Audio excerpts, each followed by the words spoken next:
Hey guys, Sandy here. Welcome back to my channel. I am going to do a background. I'm going to prep a little bit for my December project. So I ended up buying this from work. It's called Plaid Tidings.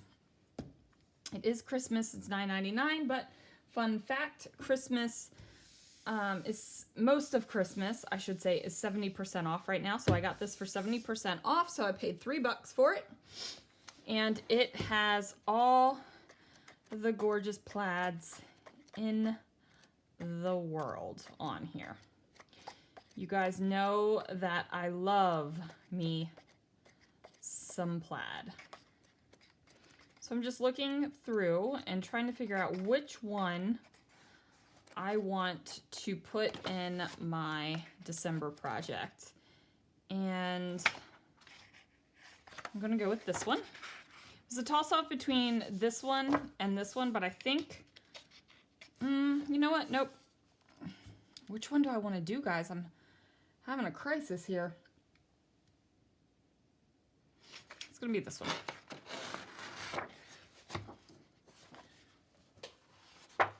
So this needs to be 6 by 8. Wow, this place is a mess. This needs to be 6 by 8, so let's go ahead and cut it down to, I'm going to cut it down to 8.5 by 6.5. That way it'll give me a little bit of over kind of spray. Guess I don't need that there.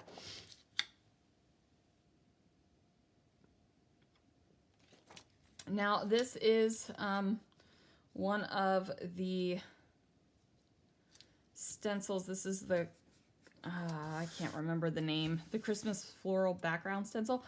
I probably should know the names of all of my stencils, but there's a lot of stencils, guys, and I just don't know. Oh, that's where my embossing powders got to. They're on the Glitter Glaze, and I think I'm just talking away, aren't I? I didn't even realize that I was just running my mouth, and I guess we're not going to be doing this as a voiceover, people. I'm just going to talk you through this because I am literally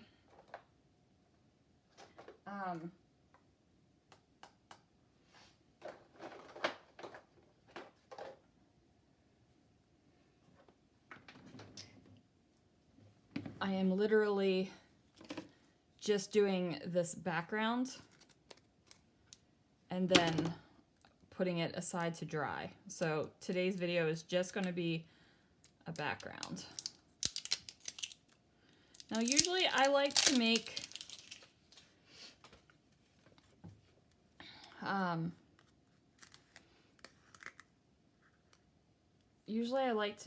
my backgrounds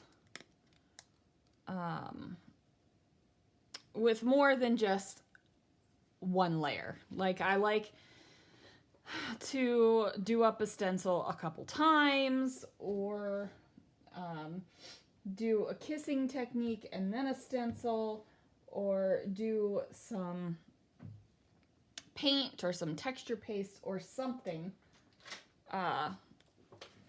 so that it's not just the stencil background. Wow, brand new, and look how dried up that is already.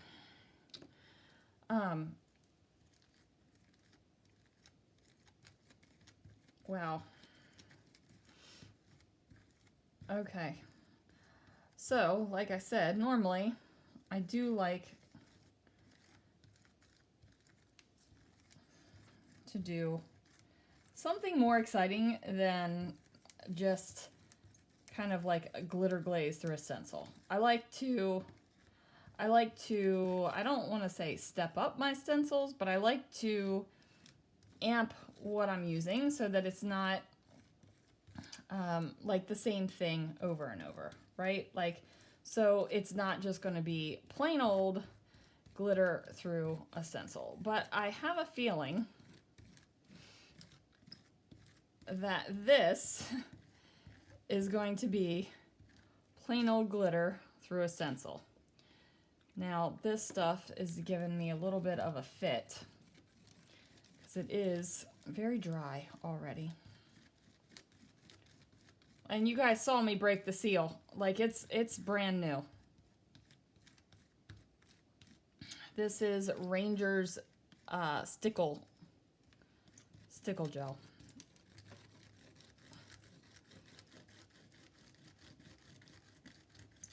All right. What I'm going to do is add in. Now, I was going to just do this one because it has gold in it. And I was like, that's cool, right? Like red and gold and green, feeling all the glittery Christmassy colors.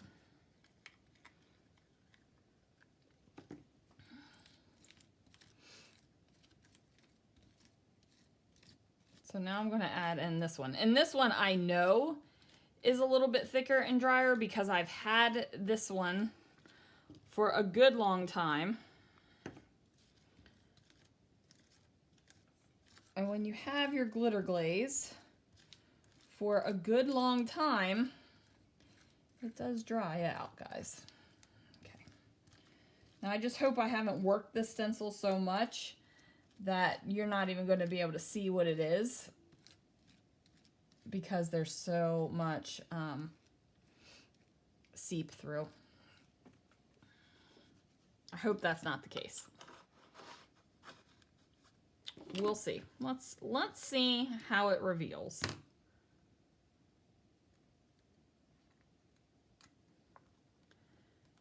Okay. Oh, actually, this revealed really good. Okay, so look at that. I don't know if you can see, but there's some serious depth and texture on this bad boy. Because I used that Ranger stuff, and I also used chunky glitter glaze. So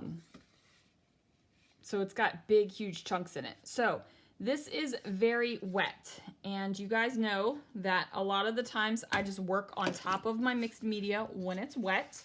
However, this time we're not, you guys. This time, this bad boy is going to dry completely, and then I'm going to build something on top of it. I have no idea what, but this turned out really good. Like, I'm kind of in love with it. Let's, where's that black sheet of paper? Because it looks better. Let's get a black sheet of paper and put it under it. Because it looks better on a black sheet of paper than it does on my pink cutting mat.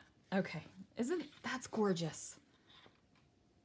All right, absolutely gorgeous. I'm gonna do one more thing to prep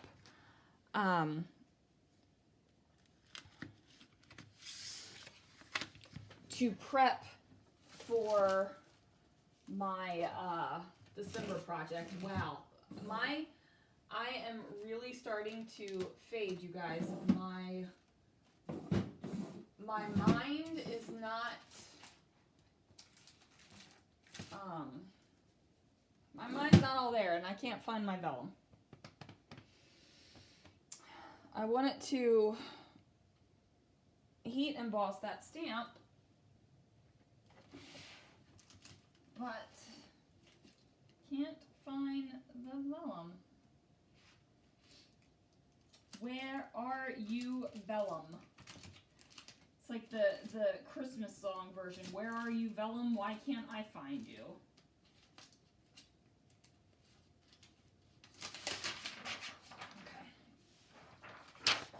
I apparently need to buy some vellum. All right, let's put the glitter glaze stuff off to the side. I need to remember to take that to the kitchen so I can clean it. Okay. Half.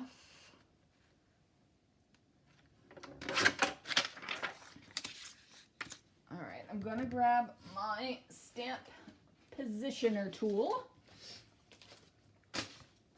just right here. And this stamp set, the little vellum is gone. The stamp set says Deck the Halls, or the stamp, single stamp. Moment here.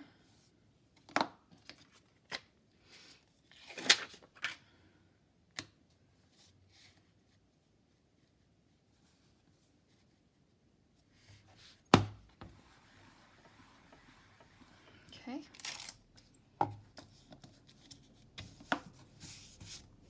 I'm going to grab my anti-static powder tool.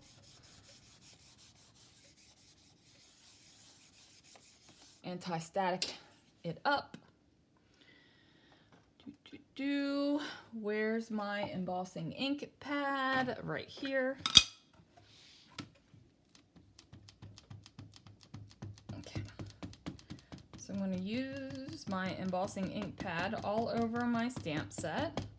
Probably should turn on my heat gun, or at least plug it in. Okay. Boy, I better get my act together before I actually do go live. Tomorrow, huh? All right, we're gonna put that down.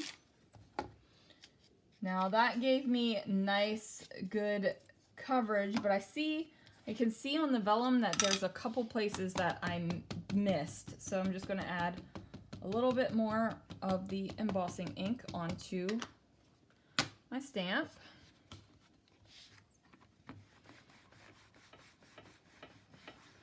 Press it down. Ah! I just messed it up because I dropped the stamp set down. And I can see where it dropped, and now it's all messed up. All right, well, I'm just gonna turn this vellum over.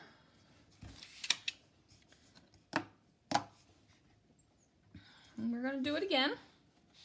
And this time, I'm not gonna drop it. And if I do drop it, then it is time for me to turn off the video camera and go to bed. Okay.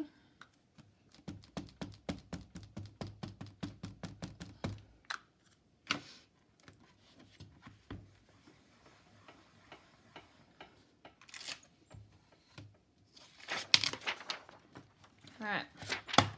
I'm gonna put that off there.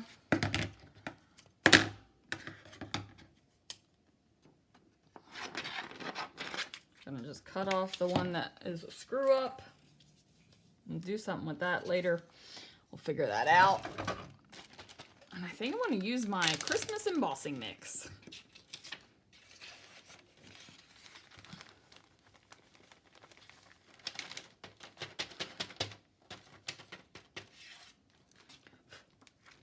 Okay.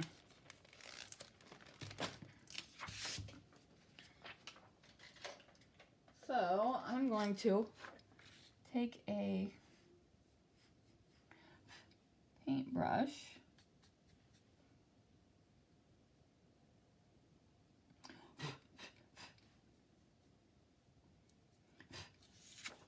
Okay. Turn on my heat tool. And then we're going to make the magic happen. I want to make sure you guys actually get to see the magic happen this time. Because sometimes I emboss and you don't get to see the magic happen. Now, I don't know if this actually does anything, but sometimes when I emboss on vellum, I like to come at it at the bottom a little bit before I go over the top. Because vellum is a slick surface. And I think a lot of the times when I am heat embossing on vellum, it feels like I'm just blowing the embossing powder away. Now, there's still a lot of sparkle and glitter kind of all over the place. But I'm okay with that. pretty sure. Okay, this is kind of wild. So here is the front with my mixed embossing powder. That's that mix of all the Christmas ones I had. And then the back, which is kind of wild. Okay, so now that that's done and it's cooled off, you can take a soft cloth and any of the loose glitter that did not get heated down is going to come off. So see, there's a lot, that was really close. There's a lot less of that loose glitter around just the plain old vellum stuff. But now it's on my cloth. Okay, so I have prepped my backgrounds and decked the halls. Will this go on top of here? I have no clue. But it's prepped and ready to go. And that's all I've got in me creative-wise, guys. I am heading to bed. Thanks so much for watching. Thanks for joining me. I hope that if you do a December project, you are having fun with it and you aren't stressing out. I mean, what is today? The 13th? And if you haven't done one page, or if you're ahead and you've already told 22 stories, it doesn't matter. It's your project. Have fun with it. That is how I am treating my project this year. My December project is usually very, very low stress, but I am like almost extremely low stress. Okay, it's time for me to go to bed.